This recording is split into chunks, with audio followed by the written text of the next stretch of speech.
So ayun mga kamaster, i-try natin itong 110 by 980 sa likod natin mga kamaster. Kung mapapansin nyo mga kamaster, malakas pa rin siya kumatak. Malakas pa rin siya kumatak.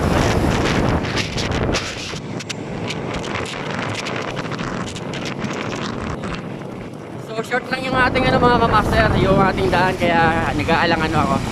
Pero may arangkada siya mga kamaster, ayan ah. Diba? Tsaka kinagandaan dito mga kamaster, napaka-stable nung yung aking pagdadrive dahil hindi siya nagwi-wiggle kapag sobrang bilis. Kumbaga panatag ka mga kamaster dahil nga malapad yung gulong natin.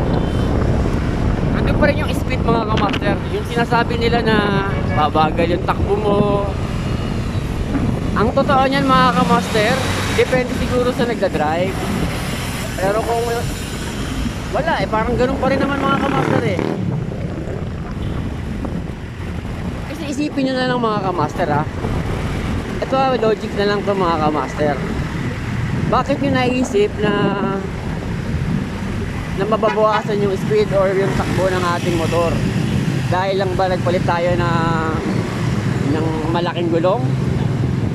So isipin nyo na lang mga kamaster, ano mas mabigat? Yung back ride nyo o yung 110 by 80 na gulong?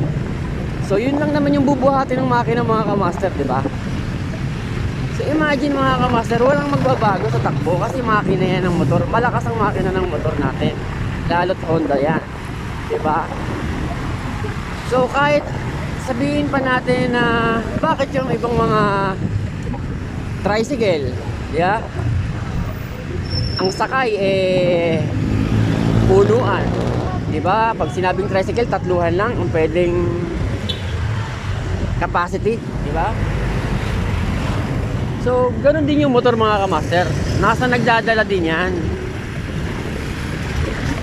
Ang lakas nga isang piga ako, kumakadyot ako, di ba?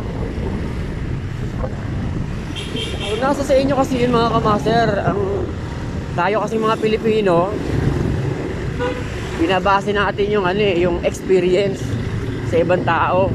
Dapat kayo mismo kaya maka-experience, hindi yung sa ibang tao nyo pa gusto malaman, diba? Subukan nyo, mas maganda.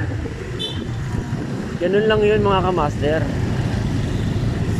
Huwag nyo sasabihin na ito si kumpare ko nakaganito, mabilis sa kanya dahil nagpalit siya ng ganito, di ba? Mas maganda kayo ang sumubok. Ako, kaya ko naman nasasabi ito dahil motor ko to, nararamdaman ko yung ginagawa ko, kung ano yung pinagkaiba ng stock tire at sa nagpalit akong tire ngayon, di ba?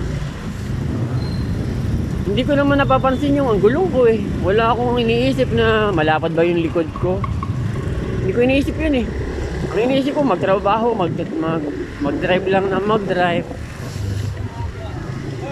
So yun, sa bawat piga ko kumakadyot. Accurate naman lahat mga kamaster, di ba? Ayan lakas kumadyot, matak. Kaya hindi totoo mga kamaster yung kapag nagpalit ka ng malapad na gulong, mahihirapan yung makina mo. Mas mahirapan yung makina mo kung lalagyan mo ng kulong-kulong yung Honda Beat mo. Yun, maniniwala ako doon. Dahil yan, dinisign yan para sa single na motor, hindi yung lalagyan mo ng sidecar, di ba? Pero yung sa gulong, walang yun. Maliban lang kung track ng gulong yung ilalagay mo sa Honda Beat mo, di ba? So sa mga gustong magpalapad ng gulong dyan mga kamaster, okay na okay ang 110. Pag ako nagsawa dito mga kamaster sa 110 by 90, ay sa 110 by 80, baka magpalit ako ng 120 by 80. Pwede pa raw ang 120 eh. So mag-iipon lang ako pang bili ng bot ng 120. Pagsasawain ko muna itong 110.